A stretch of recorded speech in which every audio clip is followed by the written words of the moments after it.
میری نانی کے گاؤں میں ایک قاری صاحب رہا کرتے تھے جو کہ قرآن کے حافظ تھے اور بہت دیندار انسان تھے۔ نام تو ان کا چودھری محمد اسلم تھا، لیکن سب لوگ انہیں قاری اسلم کے نام سے بلاتے تھے۔ اس گاؤں کی سڑک کے دونوں طرف باغات تھے اور سڑک بھی کچی تھی۔ قاری اسلم ہر روز مغرب کے بعد شہر جایا کرتے تھے اور اپنے شاگردوں کو تعلیم دینے کے بعد رات گئے تک ان کی واپسی ہوا کرتی تھی۔ ایک دن ان کے ایک شاگرد نے قرآن کا مکمل حفظ کر لیا اور قاری صاحب کو اپنے گھر اسی شام دعوت پر لے گیا۔ قاری صاحب معمول کے مطابق عشاء کی اذان سے پہلے واپس آ جایا کرتے تھے، مگر اس دن وہ اپنے شاگرد کے گھر چلے گئے اور رات عشاء کی نماز بھی وہیں ادا کی۔ جب وہ واپس آنے لگے تو رات کافی ہو چکی تھی۔ رات کو گاؤں کی وہ سڑک بالکل سنسان ہوا کرتی تھی۔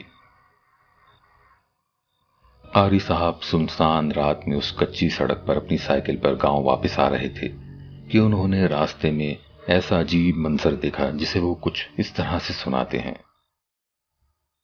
میں اپنی سائیکل پر واپس آ رہا تھا کہ باغات میں نے جنات کی شادی کا منظر دیکھا۔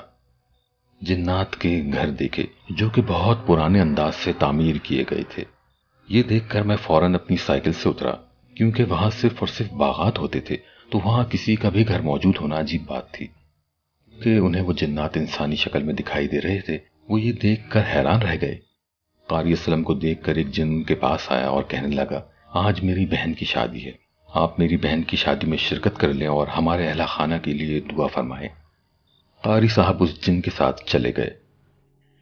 اس کے بعد وہ جن جس نے ان کو شادی میں شرکت کی دعوت دی تھی، ان سے باقاعدہ قرآن کی تعلیم حاصل کرتا رہا۔ قاری صاحب نے اکثر لوگوں سے اس بات کا تذکرہ کیا، لیکن کون ایسی باتوں پہ یقین کرتا ہے۔ اچانک ایک دن وہ جن قاری صاحب کی خدمت میں حاضر ہوا اور کہنے لگا، میری نانی کی طبیعت بہت خراب ہے، اگر آپ میرے ساتھ چل کر ان پر دم کر دیں اور صحت یابی کی دعا کریں تو میں بہت شکر گزار ہوں گا۔ قاری صاحب فوراً کھڑے ہوئے اور جن کے ساتھ اس کے گھر چلے گئے۔ اس کی نانی پہ دم کیا۔ قاری صاحب کے دم سے اس جن کی نانی کی طبیعت بہتر ہونے لگی۔ اس جن کی نانی نے قاری صاحب کو اپنے چند بال کھینچ کر دیا اور بولی کہ ان کو سنبھال کے رکھنا، جب بھی تمہیں ہماری مدد کی ضرورت ہو تو میرے ان بالوں کو آگ کے سامنے لے آنا، لیکن اگر تم نے یہ بال گم کر دیے تو مرتے دم تک ہم تمہیں تکلیف دیں گے۔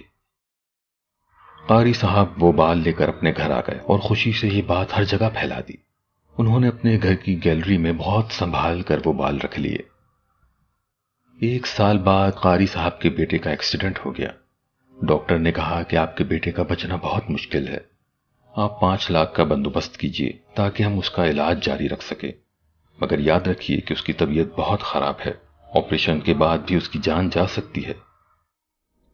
قاری صاحب روپوں کا بندوبست کرنے کے لیے کبھی کسی کے پاس جاتے، کبھی کسی کے گھر جاتے، لیکن لاچار کوئی بھی ان کی مکمل طور پہ مدد کرنے سے قاصر تھا۔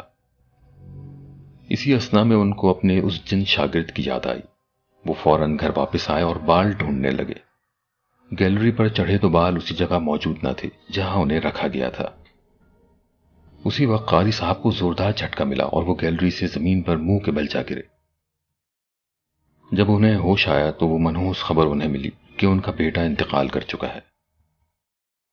یہ ساری مصیبتیں شاید اس جن کی نانی کے بال کھونے کی وجہ سے ہو رہی تھیں۔